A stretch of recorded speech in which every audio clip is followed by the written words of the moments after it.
Bonjour à vous et bienvenue à cette journée numéro 27 que j'ai appelée Trouver son unicité sans être marginal. Alors je vous rappelle que je suis Marilyn Durand et que je vous parle de sujets autour de la pensée infinie.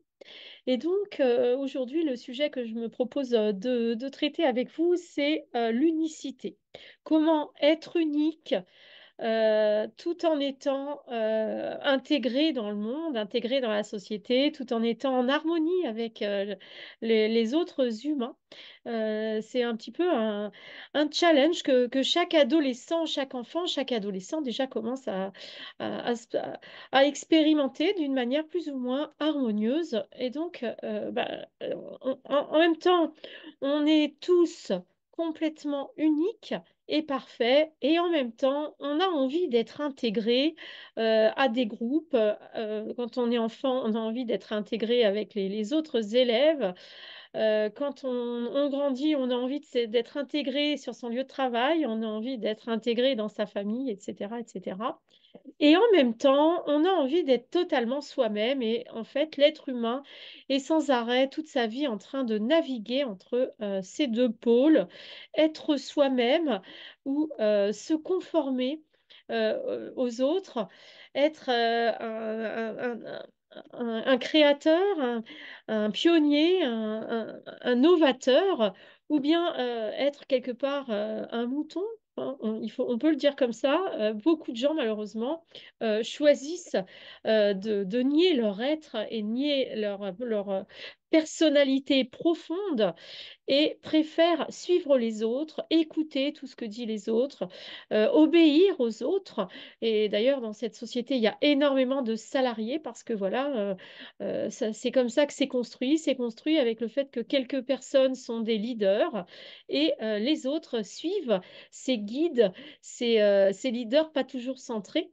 Alors, moi, je pense que dans le monde infini, dans la pensée infinie et dans la vie infinie, eh bien, on doit trouver ce point, ce juste point d'équilibre en étant tout à fait soi-même, sans se trahir soi-même et en même temps, on va quand même essayer d'être intégré au monde, être intégré avec les groupes dans lesquels on appartient.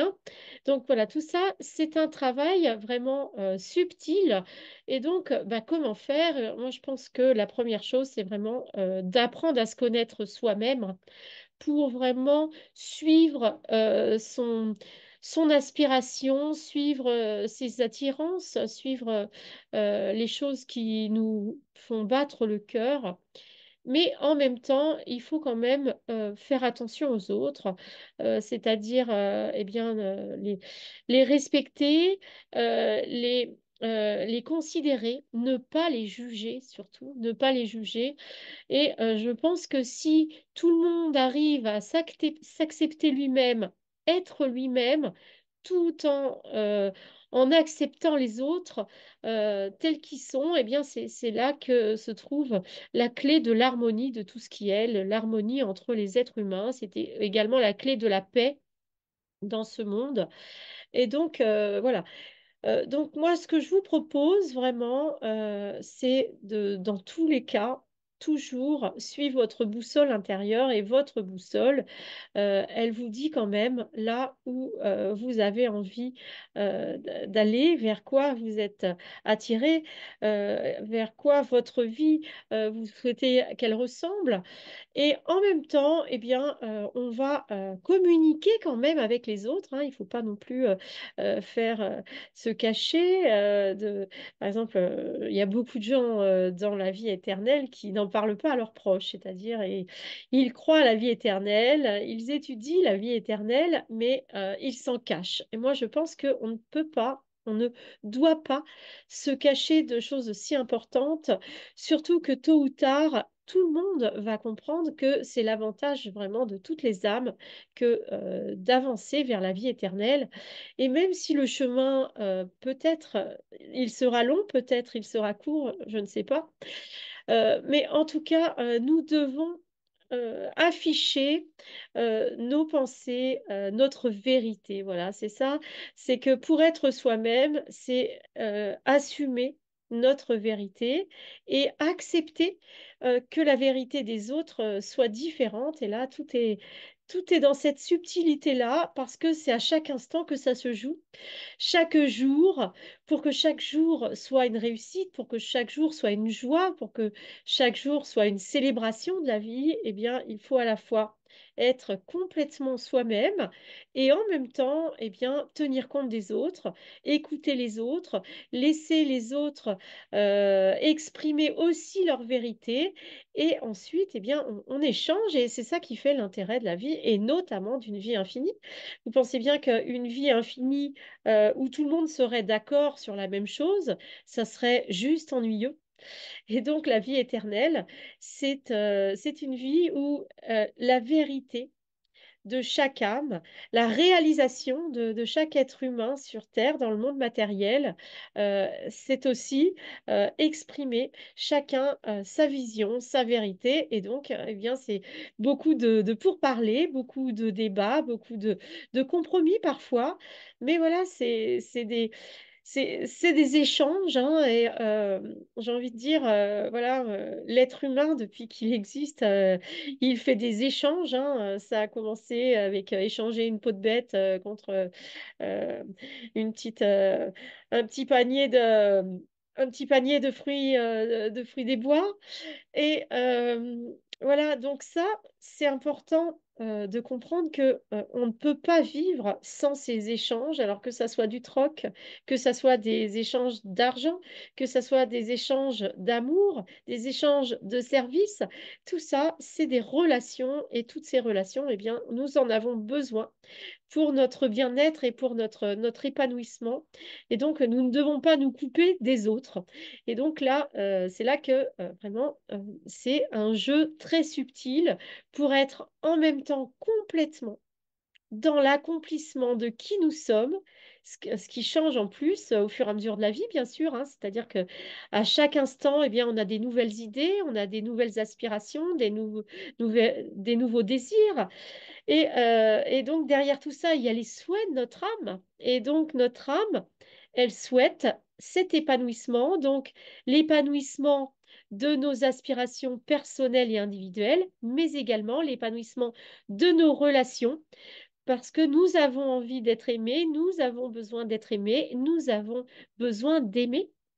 Pour nous aimer nous-mêmes, eh bien, nous avons aussi besoin des autres. Et pour aimer les autres, nous avons besoin de nous aimer nous-mêmes. Donc voilà, tout ça, une conversation infinie, que ça soit entre les êtres humains, mais on peut aller plus loin. Cette conversation infinie, c'est également, elle se fait avec les animaux. Par télépathie, elle se fait avec les plantes. Grabovoi va même jusqu'à dire, entendre avec Dieu, là dont je vous parlais l'autre jour déjà, dans ce texte que nous pouvons échanger, communiquer également avec des pierres, avec des atomes, avec des feuilles, etc., etc. Et ce qui explique à travers ça, et ce qui paraît un peu une idée incongrue à premier abord, et en fait ce qu'il explique, c'est que de cette manière, nous communiquons avec Dieu.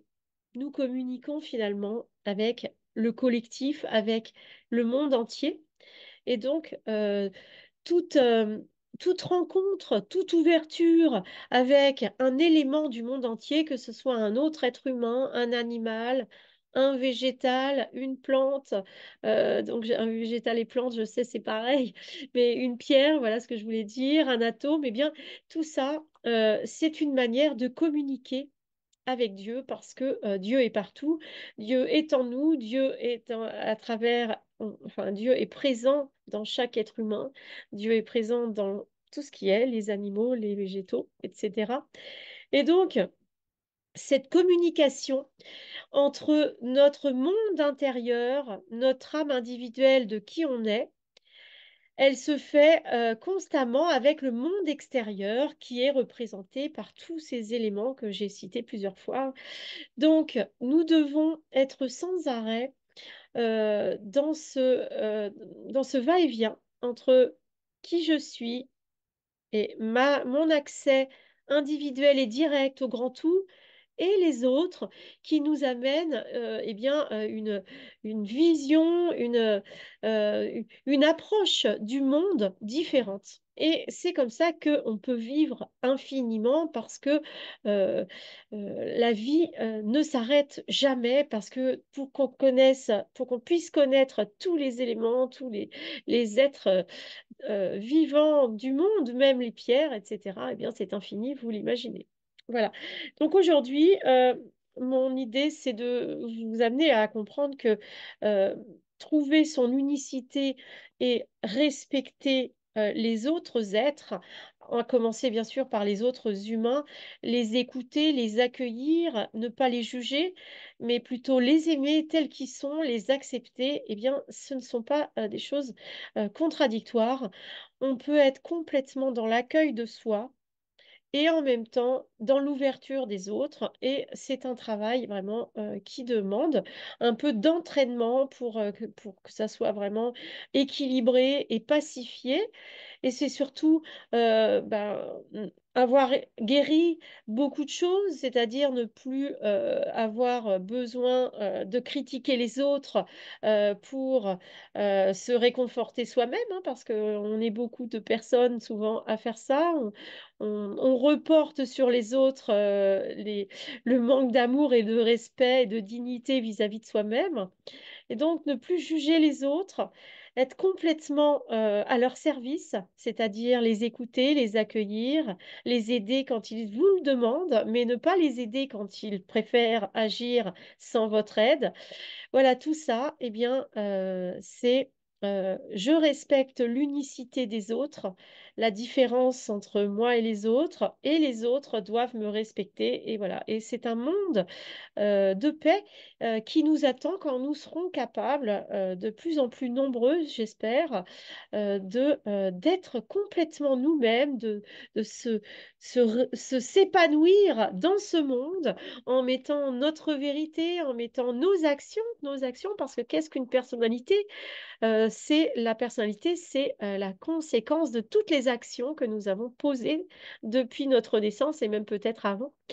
Donc, être complètement soi-même, c'est aussi créer un espace pour laisser aux autres la possibilité d'être complètement eux-mêmes aussi. Voilà.